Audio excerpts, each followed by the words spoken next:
Ce week-end marque la fin des vacances de la zone B et le début des vacances des Franciliens, des Toulousains ou encore des Montpelliérains. C'est dans ce contexte qu'Europe 1 vous dévoile la toute première étude qui mesure avec précision l'autosolisme en France. C'est le fait de voyager seul dans sa voiture sans passager. Une pratique très polluante et en moyenne cela concerne 8 conducteurs sur 10. C'est l'entreprise Vinci Autoroute qui s'est chargée de le mesurer en plaçant des caméras au-dessus des péages des 10 plus grandes agglomérations françaises. Louise Salé. L'autosolisme atteint son pic à 8 heures sur les routes françaises, ce qui correspond au trajet domicile-travail.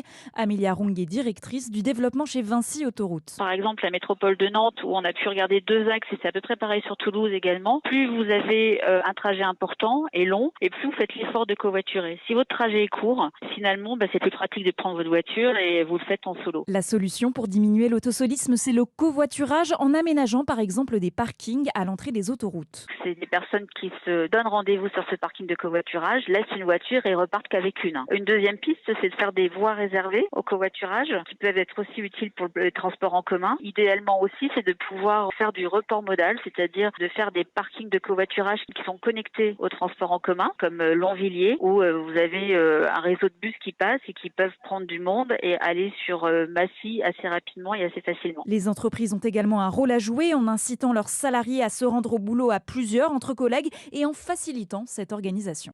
Louise Salé.